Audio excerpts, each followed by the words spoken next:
The first time they humiliated me, I was standing under fluorescent lights that made everyone look sick.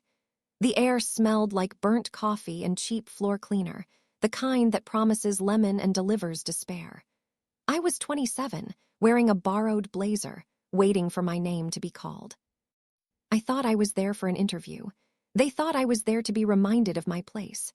There were 3 of them behind the table. All smiles, all polished shoes, all eyes that slid over me like I was a smudge on glass. One of them asked me to sit. Another asked me to wait. They whispered to each other while I stood there, arms stiff at my sides, like a child being inspected for flaws. Finally, the woman in the center looked up and smiled too widely. "We've reviewed your background," she said. "It's impressive, considering where you come from." I didn't answer because I wasn't sure what the correct response was to that sentence. She took my silence as permission. "You should be proud," she continued. "Not everyone escapes circumstances like yours. Most people don't have the discipline or the temperament." One of the men chuckled softly. The other checked his watch. Then came the question they didn't need answered. "Do you really think you belong here?" It wasn't loud. It wasn't dramatic. That's what made it worse. It was surgical, delivered with calm curiosity, like a scientist asking whether a specimen could survive outside its jar. My mouth went dry. I felt heat climb my neck. I said something rehearsed about hard work and potential and dedication. Words I'd practiced in the mirror of my childhood bedroom, the one with the crack that ran like a fault line through the glass. They listened politely. Then the woman closed my file. "We're going to pass," she said, "but don't let this discourage you. People like you tend to do well in support roles." Support roles. The phrase landed and stayed there, heavy and final. I nodded. I thanked them for their time. I walked out with my shoulders straight because pride was the only thing I still owned. Outside, it was raining. Of course it was. I stood under the awning and watched the water soak through my shoes. I remember thinking that this was it. This was the ceiling. Not because I wasn't capable, but because someone had decided I should know my place and stay there. They didn't stop with that room. Their humiliation followed me like a shadow. When I applied elsewhere, doors closed quietly. When I asked for feedback, answers were vague. One person was kind enough to tell me the truth after a drink too many. "Word gets around," he said. "They said you weren't a culture fit, that you were intense." Intense. Another word that meant don't reach too high, so I took what I could get. I worked nights. I worked weekends. I smiled at people who talked over me and took credit for my ideas. I listened while they joked about merit and fairness, about how the best always rise. I learned which laughs were fake and which silences were dangerous. I learned how humiliation works. It doesn't scream.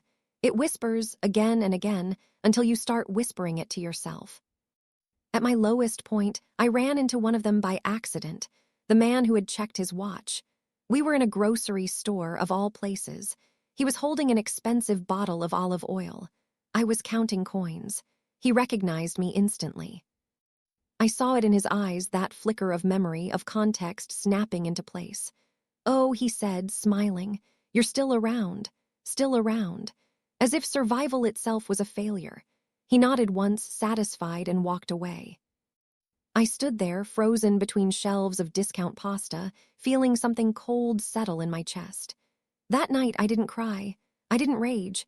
I sat at my small table and opened my laptop. I looked at my bank balance. I looked at my skills. I looked at the invisible rules they lived by and realized something important. They thought humiliation was an ending. They thought it reduced people to dust. They were wrong. Humiliation is information. It shows you who thinks they're untouchable. It shows you how power actually moves, quietly, through favors and assumptions and closed rooms. It teaches you patience. I didn't want their approval anymore. I didn't want a seat at their table. I wanted leverage. I wanted time. I wanted to become the kind of problem they never see coming. So I disappeared. I stopped explaining myself. I stopped defending my worth. I stopped reacting. On the surface, I became smaller, quieter, easier to ignore. Underneath, I was building. When you disappear without drama, people assume you've accepted your place. That assumption is a gift. While they were busy mistaking my silence for surrender, I was studying everything they took for granted. I learned how they spoke when they thought no one important was listening. I learned how decisions were really made, not in meetings, but in hallways and private messages and favors repaid years later. I learned that confidence, to them, was mostly performance, and that fear hid behind their certainty like rot under fresh paint. I took a job no one wanted, in a department everyone forgot about. It paid less than I deserved, which made it invisible. Perfect. I listened more than I spoke. I volunteered for the work that didn't come with applause but came with access. I became useful in quiet ways. The kind of useful that makes people forward emails without checking who else is copied. The kind that gets you invited to calls you technically shouldn't be on. At night, I learned. Not the motivational kind of learning people brag about online, but the slow, grinding kind. Contracts, systems, patterns. I learned where money leaked and where reputations were fragile. I learned which rules were enforced and which were traditions people followed because no one had challenged them yet. Every small insight felt like another brick laid where no one could see. Years passed like this. On the outside, my life looked unremarkable. Same small apartment, same old car, same name no one remembered in rooms that mattered. Occasionally, someone would ask why I hadn't moved on to something bigger. I would smile and say I was comfortable. Comfort is another word people underestimate. Meanwhile, the people who humiliated me were rising. Promotions, panels, articles written about their leadership. I watched from a distance, never close enough to remind them I existed. I read interviews where they talked about resilience and opportunity, about how talent always finds a way. I noted the contradictions. I archived the claims. I kept receipts not out of bitterness but out of strategy. Revenge, I learned, isn't loud at first. It's administrative. It's patient. It's knowing when to wait and when to act. It's understanding that most powerful people are only powerful inside a very specific structure, and that structures can be reshaped by those who understand them deeply enough. The opening came quietly. A shift in regulations. A new initiative that sounded progressive but was hastily assembled. Everyone was scrambling to look aligned without actually changing how they operated. I raised my hand for a task force role no one else wanted because it looked tedious and thankless. It gave me access to data no one else bothered to read closely. Patterns emerged, conflicts of interest. Numbers that didn't add up. Decisions justified by urgency rather than logic. Nothing illegal, not yet, but enough to show intent. Enough to map who benefited and who signed off without asking questions. I documented everything carefully, neutrally. Facts have their own weight if you let them stand on their own. I didn't confront anyone. I didn't hint. I didn't threaten.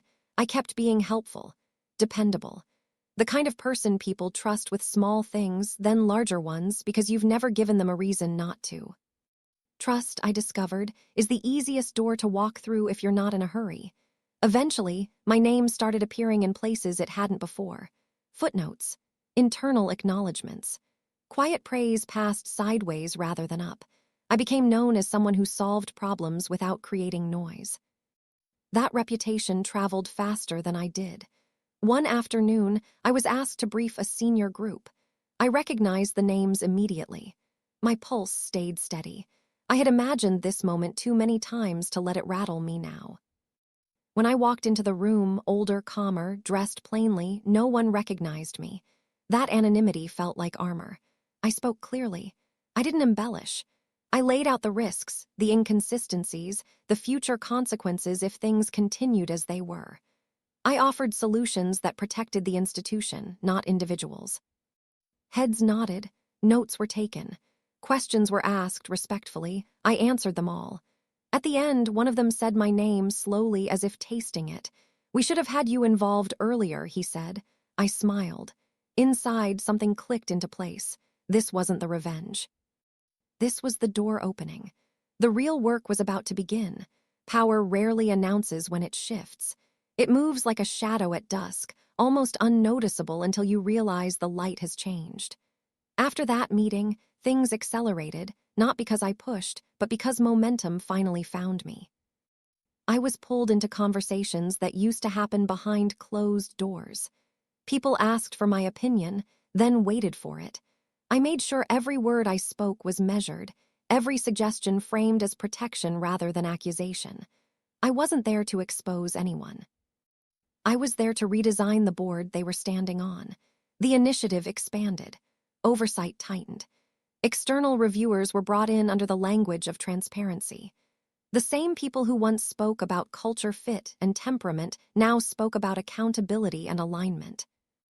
I watched their confidence strain just slightly, like fabric stretched too far. They didn't know why the air felt different. They just knew it did. Then the cracks widened. An article appeared, carefully worded, asking questions rather than making claims. Another followed, citing public records and anonymous sources. Internal audits were announced, not dramatic ones, routine ones, the kind that make people nervous because routine implies permanence. I was asked to assist, given my familiarity with the systems. I agreed calmly. That's when I saw them again. The woman from the interview sat across the table, older now, smiled tighter.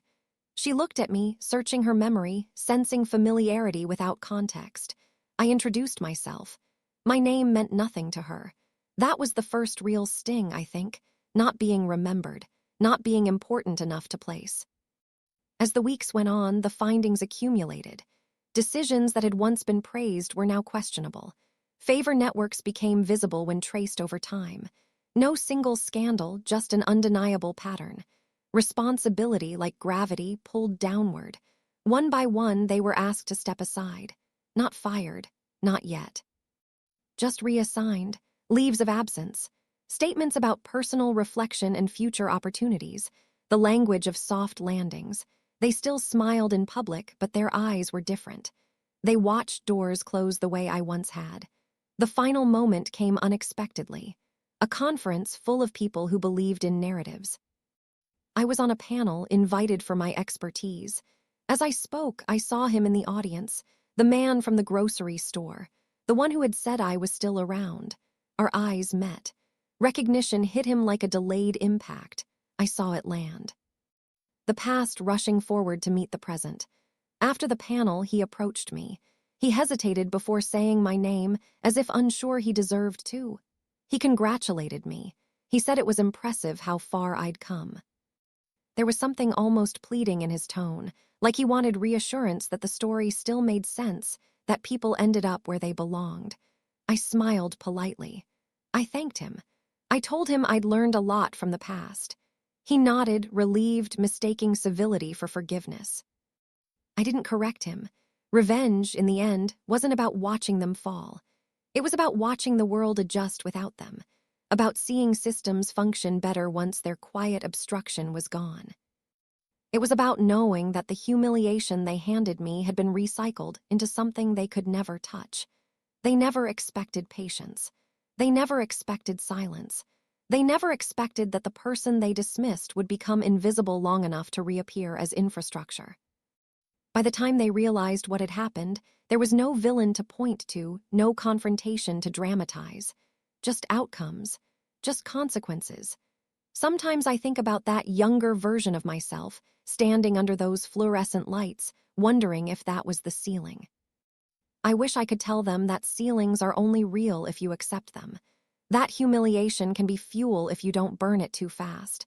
That the most complete revenge isn't destruction. It's replacement. I didn't take anything from them directly. I didn't need to. I built something they couldn't exist inside. And when the world shifted to fit it, they were left standing outside, confused, diminished, finally forced to feel what they once delivered so casually. That was the revenge they never expected.